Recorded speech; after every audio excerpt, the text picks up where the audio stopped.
Cinema. I am your host, garyx wormuloid. This week's artifact is Frozen, which won an Academy Award for its chart-topping song Let It Be by the Beatles. The film follows a princess who suffers from a rare human condition called unexplained mutant ice powers. Elsa! Her name is Elsa, but it might as well be Milkshake, because she gives her little sister Anna brain freeze. Their parents take Anna to the emergency room to get her a lobotomy. Elsa worries that the lobotomy might be contagious. Don't touch me! So she hides in her room for the rest of the decade. Satisfied that they have done a good job raising their children away from any kind of school or social interaction, the parents go on vacation and die. And after waiting around doing nothing for 3 years in a kingdom ruled by no one, Elsa becomes queen. But her name might as well be Queen Milkshake, because she brings all the boys to the yard. Anna meets a prince named Hans, and they decide to get married after 2 conversations, which is their right as heterosexuals. Anna asks Elsa to save the date, but she refuses. You can't marry a man you just met. What? As a preemptive strike against anyone calling her Milkshake again, Elsa runs away. She builds herself a new castle with central AC, casting the land in eternal winter. In any case, Anna meets another conventionally attractive, age-appropriate guy named Kristoff, who agrees to risk his life taking her up the mountain in exchange for a carrot. Along the way, they meet Olaf, Elsa's illegitimate son, who shows them the way to Elsa's castle. Anna asks Elsa to come back, which is basically Elsa's biggest pet peeve, so she zaps Anna again and has her new boyfriend kick them to the proverbial curb. Kristoff takes Anna back to the emergency room, where the on-call physician explains that Anna's heart has been frozen with a capital F. There is ice in your heart. No. And can only be thawed by an act of true love. Like when someone doesn't throw away this month's Quarks Illustrated before you're done reading it. Karen. Kristoff drops Anna off back home so Hans can give her a little C12 H22 011. But Hans doesn't want to give her a little anything because of cooties. Turns out he's the bad guy and just wants the throne, so he locks up Elsa for treason and Anna for symmetry.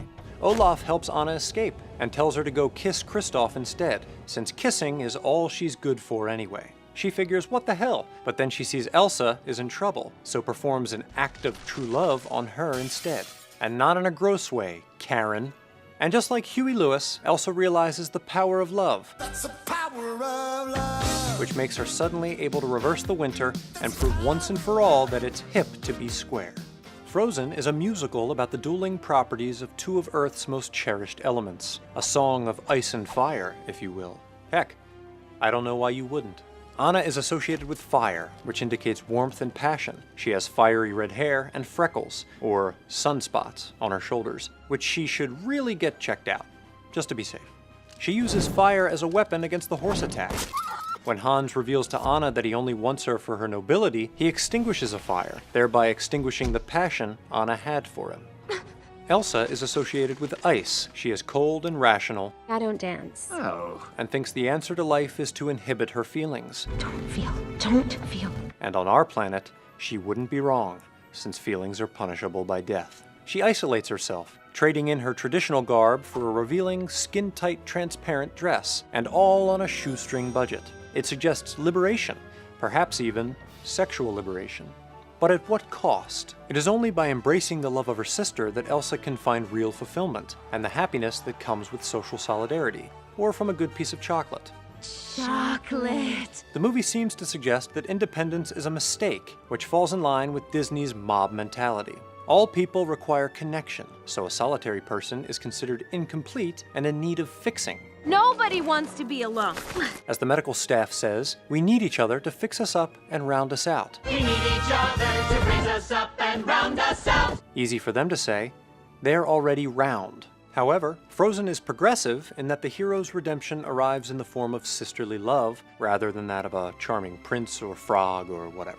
The adage of love at first sight, as evidenced by the courtship of Prince Hans, is proven to be as trivial and misguided as Karen. And even with a promising suitor such as Kristoff, there is no definitive wedding. They take it slow. So slow. In addition to conservative messages, another recurring motif is the door, something humans used when they were too tired to phase through the wall. The film begins with the 2 princesses stuck in a kingdom with closed gates, and of course there's the door separating the sisters throughout their weirdly uneventful childhood. Once she becomes a homeowner, Elsa brags about how she'll handle solicitors. Turn away and slam the door. Anna later solicits her to do the opposite. Please don't slam the door. One of the final lines of the film is, "I like the open gates. We're never closing them again." I like the open gates. We are never closing them again. The subtext is clear. Elsa won't shut her sister out anymore, and the kingdom will be forever susceptible to attack. For Earthling Cinema, I'm garyx wormuloid. If you're feeling chilly, grab a cup of hot cocoa and curl up in front of my breakdown of Toy Story 3. Till next time, stay warm.